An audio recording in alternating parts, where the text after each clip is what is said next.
are so many successful people leaving everything behind and reinventing themselves abroad.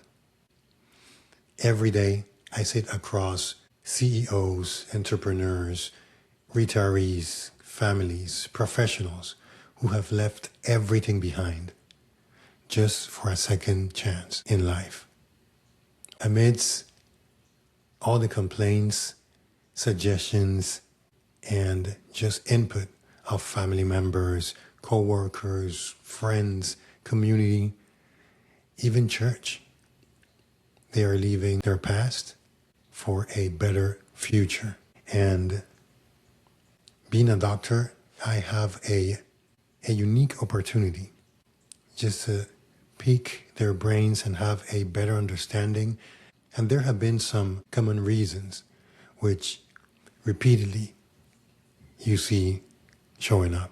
And I want to share the stories because their stories, their ideas, their reasons are the same as many of other people that are leaving for a second chance. Some of the reasons are obvious.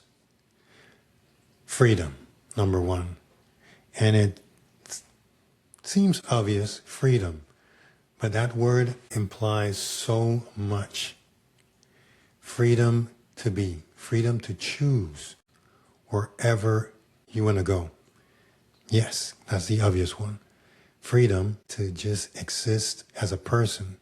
Freedom to be as valuable as the next person. Not special, but no less.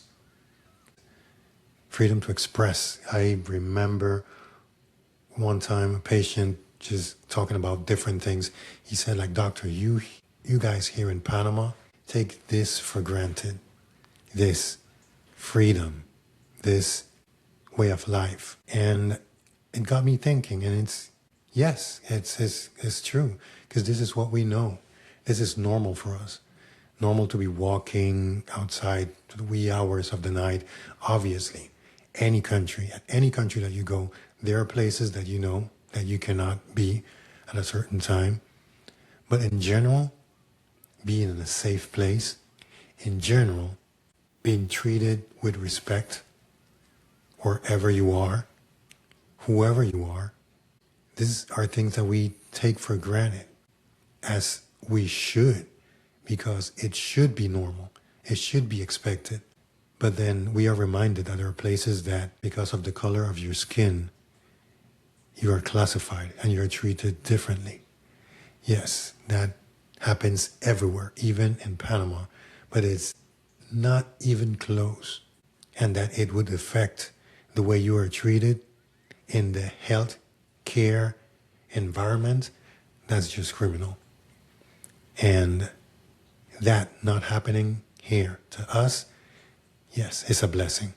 So freedom, just freedom to enjoy your life to the fullest.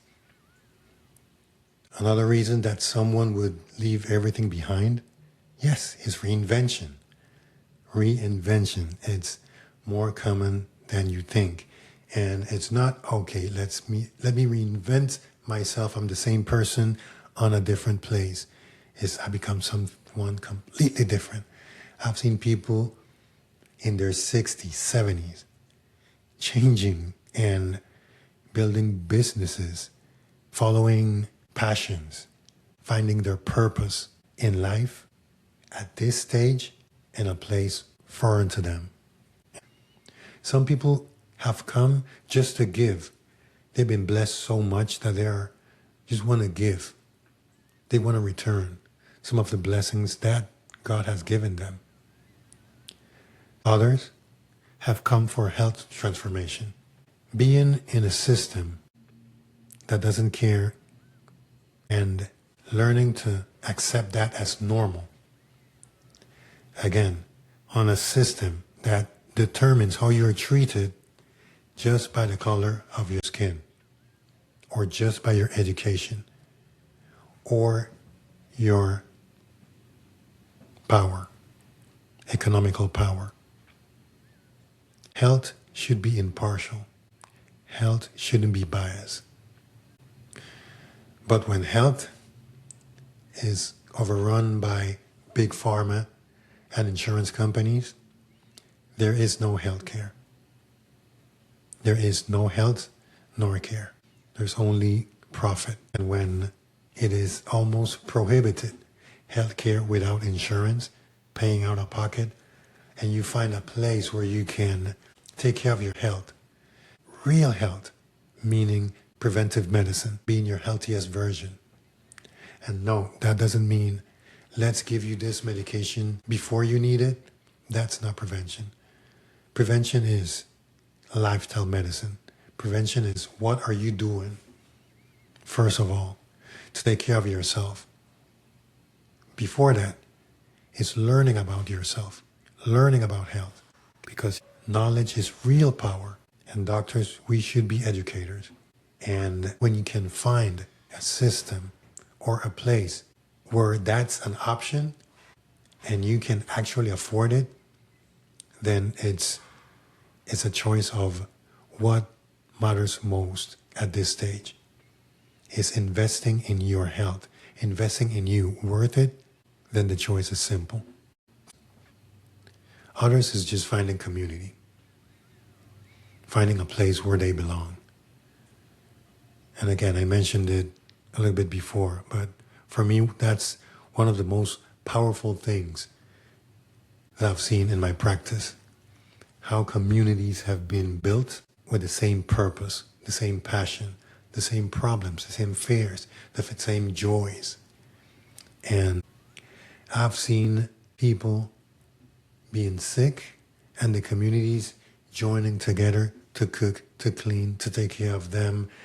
It's wonderful, and I'm blessed to be part of this community. And when the move is done right, you always end up finding yourself. Because it doesn't matter where you go. If you have a clear understanding of what you're leaving behind, but you don't know where you are going, it doesn't matter, because you're bringing that baggage with you. But leaving a place with the idea of transforming yourself and finding yourself and becoming someone different, that's where the real change happens. It doesn't matter. You could move from one house to the other, from one city to the other, or across country. It's your mindset. It's not the move. It's what you're willing to change. And in doing so, being part of this movement and having the blessing of witnessing the transformations of lives has been one of my greatest joys. I studied abroad.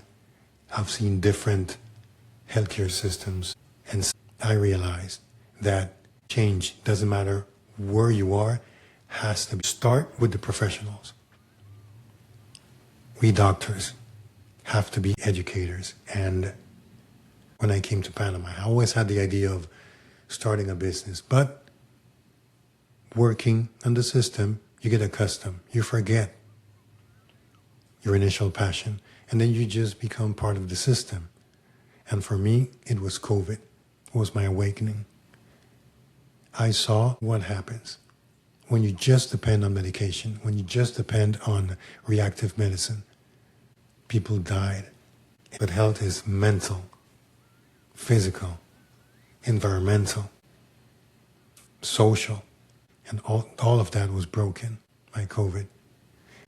And then I decided, when the opportunity came, that if I wanted to really make a change, I'll have to start with opening my own practice. And so I did. And I was so afraid. I was so afraid. But when I decided to leave everything and just stick to what I knew, it was real medicine, is when things started to happen. People started to believe in this way before I did. And it was a couple of expats that was my patients back then and said, like, where are you, doctor? Where are you now? Well, opened this clinic, and that was it. It started like to build up like a snowball. And people start talking and saying like, hey, this is the doctor that do functional medicine, do preventive medicine. Preventive medicine? He's not pushing medications? Like, no. So people started coming, seeing, and believing. And I started seeing and believing. And it has been amazing what real medicine can do, how it can change the lives of people. I spend more of the time teaching than prescribing or just telling them what to do. Listening, and teaching. Because I could know a lot, and I do know a lot about medicine, a lot. But I would need 3, 4, 5, 10 lifetimes to get to know what each of my patients know about themselves. So I have to spend more time listening and learning and then giving my advice so we can become health partners. And that is something that I learned at this stage. I was reinvented as a doctor. And this is what I'm bringing to the podcast. My reinvention, my patients' reinventions, how at any stage in life you can become a better version of yourself.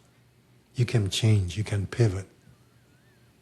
I've seen people pivot at 60, 70 and above, and they're still changing, evolving, becoming better persons. And those experiences I want to share with you. So you will hear me talking to expats, entrepreneurs, professionals, creators, health experts about what is to live abroad, what is to care, and what is to be at their top of their mastery. Our conversations will explore their biggest challenges, their biggest fears, what made them become the person they are, what makes them tick. Some episodes will be solo, like this one. Others will have guests, experts in their field, and people that just want to tell their story. A story that is similar to so many of us. A story of courage, a story of change. A story that maybe if someone out there that has doubt and they've been bombarded with all the negative and all the naysayers like, no, don't move, that's not for you, what's out there? Like the Truman Show. Love that movie. Who don't believe that outside their borders they can be successful, they can thrive, like just like a baby before they're born. 9 months in such a comfortable place. Feels a little restricted as the months advance, and then someone is trying to push you out, take you out of that safe place, and you're like, no, don't end my life. I have everything here. And then they are forced into the world. And we were so comfortable inside a womb when we have the entire world at our fingertips. You would be amazed if you just step out the borders and explore. Doesn't have to be Panama. Heck, you don't have to move. You just have to have the option of doing so if you choose to. So we'll have those conversations. The conversation that had shaped the lives and way of thinking of the people that, like you, was sitting down, undecisive, just thinking that, what's next? I'm retired. No, what? I'm in this place. Things are looking bad, like every day. But what do I do? What can I do? People that were despair, didn't have an idea, and they had the courage and made the move. And now they are living for the first time in their life at their 30s, 40s, 50s, and beyond. Because before they were just existing, surviving. Now they're living, they're thriving, they're enjoying life to the fullest. Again, doesn't have to be Panama. Could be wherever you feel accepted and you feel complete. Again, you don't have to move, but it's worth exploring what's out there. And just listening to the experiences, it's going to be a journey. We both are going to learn and enjoy this process. So this is my question. we spend most of our lives building our careers, building identities, building our future. But what happens when we decide to build a completely different identity abroad? Those are the conversations that we're going to have at this podcast. So welcome to the Dr. D Exchange.